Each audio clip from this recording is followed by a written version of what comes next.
والورد والياسمين على احلى متابعين. النهارده ان شاء الله هنعمل مع بعض كريب بطريقه حلوه جدا بخبز التورتيلا. مش هنستخدم بقى لا بيض ولا لبن ولا اي حاجه من الحاجات دي خالص. كريب موفر من الدرجه الاولى. تمام، هنعمله مع بعض النهارده بشكل حلو جدا وهيعجب الاطفال جدا جدا. بس قبل ما نبدا ما تنسوش لايك واشتراك وتفعلوا زر الجرس عشان يوصلكم مني كل جديد. الاطفال كمان هيفرحوا قوي بالكريب ده. عندي هنا مقدار كيلو من الدقيق وعليه رشه من الملح، بس كده مفيش اكتر من كده. تمام، نزلت كده عليه بلون غذائي احمر. ده هيديني كده اللون الحلو الوردي الجميل دوت للعجين. تمام، ونزلت عليه كده بتقليبه سريعه وشويه من الميه حسب العجين ما يلف معاكي. تمام، العجينه هي لفت معايا وبقت زي العسل. تمام كده، نزلت عليها كده بشويه من الزيت ونسيبها تستريح، هي من غير خميره ومن غير بيكنج باودر. تمام، فكده هتبقى محتاجه بس ان هي تستريح معايا شويه. تمام، عشان تبقى سهله في الفرد. نيجي بقى للحشوه اللي هنعملها يا ست الكل. اي حشوه تقدري تعمليها، مفروم، صدوق، جبن، بس يعني بصي كل ما يخطر في بالك تقدري تعمليه، فراخ، لحمه، اي حاجه اي حاجه. تمام، نزلت اول كده ببصلايه متقطعه. تمام، ونزلت عليها بشويه من الفلفل الاسود وكمان برشه من الكركم. الكركم مفيد جدا وحلو جدا للاطفال ويقوي كمان المناعه في المدارس. تمام، نزلت عليه كده بشويه من الصدق وكمان بحبه من المشروم المعلب وكمان بشويه من الجمبري. خلطه بقى ما اقولكيش، بسم الله ما شاء الله، حاجه زي العسل. وطبعا نزلنا طبعا بالطماطم على طول بعد البصل، بس سبتها ان هي يعني ايه تستوي شويه كده عشان عايزه ما يكونلهاش اثر خالص في الكريب بتاعي. تمام، زي ما احنا شايفين كده المكونات عندي بقت خلاص مظبوطه. ونزلت في الاخر بحزمه من البقدونس ادتني اللون العسل ده. تمام كده زي ما احنا شايفين. احلى لايك لاجمد فيديو. تمام، ننزل بعد كده على العجين. العجين كده خلاص معايا ارتاح وزي العسل. نيجي بقى هنا كده اخدنا قطعه من العجين.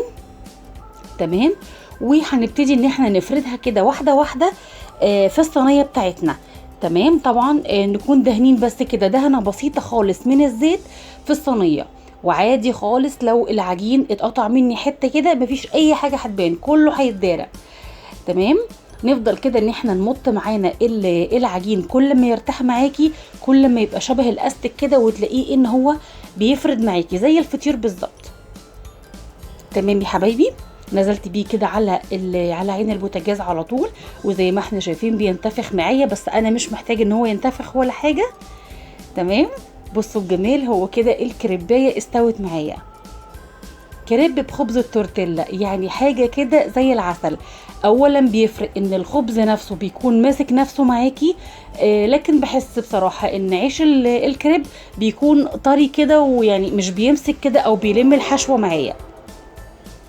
تمام، عملنا كده خلاص واحده ورا التانيه زي ما احنا شايفين الجمال ده، ومفيش اي حاجه خالص لزقت معايا. بقى عندي خلاص كده بقى جاهز وزي العسل. شايفين مرن خالص وطري، وتقدري تشكليه زي ما انت عايزه تعمليه كانيلوني، عايزه تعمليه سندوتشات عاديه كده للاطفال. وطبعا انا خزنته منه كمان في الفريزر. تمام، بصوا بيتنى معايا بكل سهوله.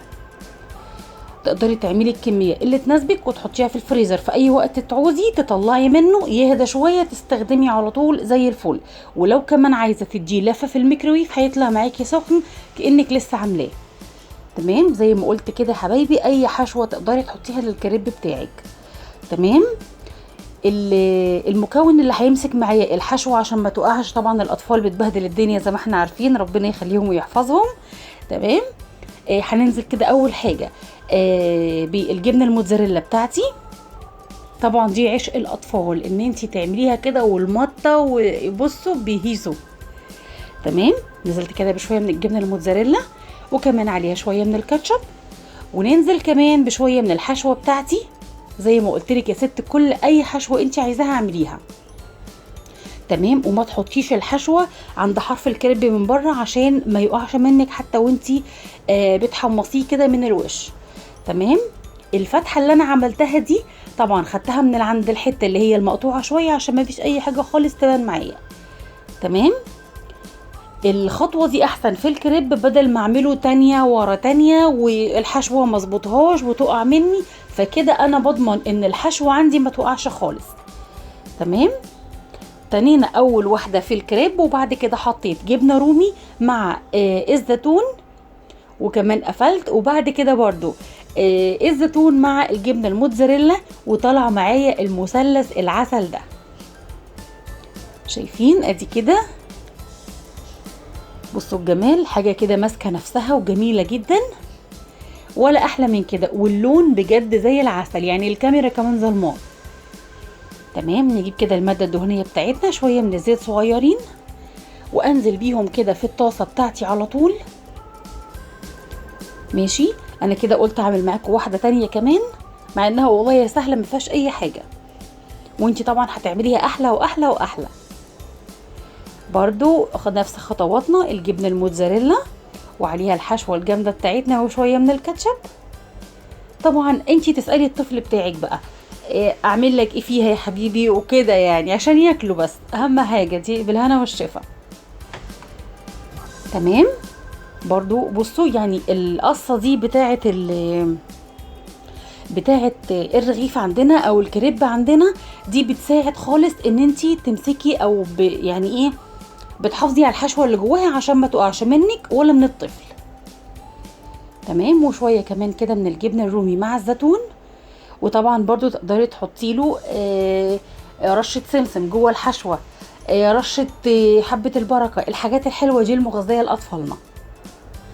زي ما احنا شايفين كده الكريب عندي ممسوك وحاجة كده بسم الله ما شاء الله، تستاهل بقكم. ألف هنا وشفا عليكم يا حبايبي، وعلى كل حبايبكم الحلوين اللي هيدوقوا الوصفة الجميلة دي.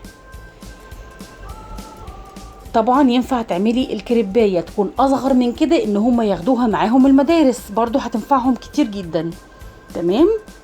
تكون وصفتنا النهارده عجبت حبايبنا الصغيرين، ما تنسوش لايك واشتراك وتفعلوا زر الجرس عشان يوصلكم مني كل جديد.